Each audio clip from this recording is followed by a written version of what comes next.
نبی الاسلام کا بھی سٹائل یہ تھا، صحیح مسلم 2005 نمبر حدیث، کہ نبی الاسلام جب ممبر پہ چڑھتے آپ کی آواز بلند ہو جاتی، آنکھیں سرخ ہو جاتی، غصے میں اضافہ ہو جاتا جیسے کوئی جرنیل اپنی فوج کو تیار کر رہا ہوں۔ ہاں باقی عام گفتگو میں آپ میرے ساتھ بیٹھ کے کھانا کھائیں تو ظاہر ہے میں اس پیشن سے تو نہیں بول رہا ہوں گا، اس پیشن سے میں اپنی بیوی سے کھانا تو نہیں مانگتا ورنہ تو مجھے نہ ملے۔ تو وہ تو ظاہر ہے کہ یہ ایک دعوت کا سٹائل ہے، یہ ایک یعنی ریکوائرمنٹ ہے ممبر کی۔ ملاقات گفتگو اور چیز ہوتی ہے، جب تقریر کر رہا ہوتا ہے انسان اس کا سٹائل بالکل ڈیفرنٹ ہوتا ہے۔ تو یہ جو پیشن والا سٹائل ہے اس نے دنیا کے اندر چینج لے کے آیا ہے، اس کے بغیر دنیا میں چینج آنے والی نہیں تھی میرے بھائی، یہ ذہن میں رکھیے گا۔ تو یہ انجینئر کی جو ڈاکٹرن تھی کہ اصول اور مبادی کے اوپر آپ نے الٹ دینا ہے، بریلویوں کو کیسا الٹا؟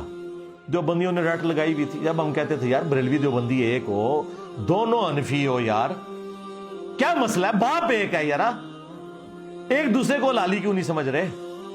ایک باپ کی اولاد ہو، امام حنیفہ کی طرف اپنے آپ کو منسوب کیے ہوئے ہو، پوری فقہ ایک ہے، پرانے سارے بزرگ ایک ہیں، صوفیاء تمہارے ایک ہیں۔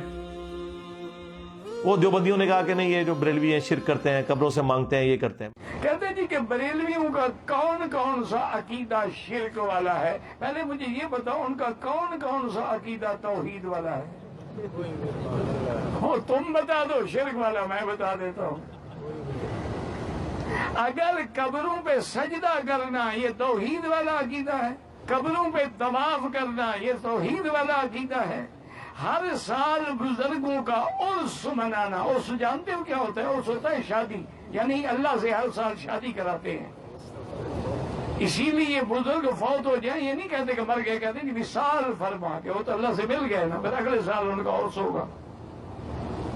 کوئی ایک مصیبت ہو تو میں بتاؤں۔ میں نے وہ سارے واقعات دیوبندیوں کے بزرگوں سے بھی ثابت کیے۔ اب مجھے بتائیں بند گلی میں داخل ہو گئے، وہ بھاگنے کا راستہ ہے، تو یہ پہلوان کو میں نے ان کے زور پہ گرایا۔ میں نے بتایا کہ بھائی جو قاسم ننوتوی صاحب ہیں، اشرف تھانوی نے خود نقل کیا ہے کہ وہ مرنے کے 6 سال کے بعد بیداری میں، خواب میں نہیں، 6 سال کے بعد اپنی قبر سے نکل کے دیوبند میں 2 مولویوں کی صلح کروا کے چلے گئے، اور سخت سردیوں میں جس نے وہ رضائی اوڑھی ہوئی تھی اس کے اندر بھی اس کا پسینہ چھوٹ گیا، اور شاید کوئی اور بھی چیز چھوٹ گئی ہو۔ ہاں، اور آگے پھر فٹ نوٹ پہ اشرف تھانوی نے لکھا ہے کہ ہو سکتا ہے کہ حضرت کی روح نے اپنا جسم خود قبر سے نکالا ہو اور باہر آ گئی ہو، یا اس روح نے اپنا کوئی علیحدہ سے ایک امثالی جسم بنایا ہو اور اس کے ساتھ آئی ہو، تو کوئی اور وہ بریلوی دے شاہی کوئی نہیں جیڈا بڑا گاندھی نے کو لیا ہے۔ اور میں ان کے سارے واقعات بیان کیے۔ تو اب ان کا ایک ترہ امتیاز تھا بریلویوں کے خلاف، وہ توحید پہ تھا، وہ تو میں نے ان سے لے لیا۔ تو آپ دیکھ لیں جو بندی جن کے دماغ بھی بند تھے، ہماری ویڈیو سے وہ دماغ کھل گئے، اللہ کا شکر ہے۔ تو میں نے پہلوان کو اس کے زور پہ گرایا۔ اس کو میں دنیا میں بھی ایک مثال سے بتاتا ہوں۔ یہ آپ جب کبھی کینٹ ایریا میں جائیں نا تو بیریئر لگے ہوتے ہیں وہ بمبو سے، ہاں، اور لوہے کا بڑا سا ایک بمبو ہوتا ہے، اس کے پیچھے اتنا بڑا وٹا ہوتا ہے۔ وہ وٹا پتہ تو کیوں ہوتا ہے؟ وہ پتھر اتنا بڑا، اس کا وزن آلموسٹ اس لوہے کے بمبو کے برابر ہوتا ہے، اس سے تھوڑا سا کم ہوتا ہے، تو آلموسٹ یعنی سمجھ لیں بیلنس سے ہوتا ہے۔ تو وہ ذرا سی اس پہ انگلی آپ لگائیں نا تو یہ کھڑا ہو جاتا ہے، حالانکہ اس کو اس پتھر کے بغیر اگر آپ کھڑا کریں تو 8-10 بندے چاہیے یوں کھڑا کرنے کے لیے۔ تو انہوں نے وہ بیلنس کیا ہوتا ہے اس پتھر کے ذریعے، تاکہ ایک عام آدمی بھی، اسی لیے اس کو رسی سے باندھا ہوتا ہے، وہ تھوڑا سا وزن اس کا زیادہ ہوتا ہے، وہ رسی چھوڑتا ہے ویسے ہو جاتا ہے، یا اگر وہ رسی نہ بھی ہو ہلکی سی انگلی کا اشارہ بھی کرے تو وہ بمبو کھڑا ہو جاتا ہے۔ اے جناب او میں ایڈے وٹے فٹ کیتے ہیں ہاں، اشرف رسول اللہ، چشتی رسول اللہ، ہلکی جی انگلی لانا نا اینڈ کر کے پھر کہنا تھا اڈ کے پرے جاتا ہے۔ یہ اصول مبادی ہے۔ اہل حدیث کا کیا تھا ترہ امتیاز؟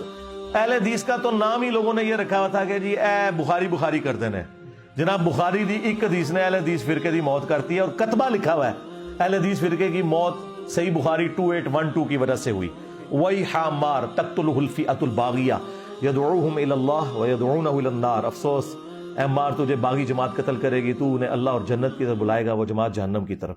یہ مرزا جہل میں چھپا ہوا رافضی اہل سنت کا لبادہ اڑا ہوا وہ بدبخت ہر وقت ہر ٹائم اس خاندان کے اوپر حملہ آور، اس خاندان کی توہین و تشنیع کرنا۔ ایک حدیث گڑی ہوئی ہے، ایک حدیث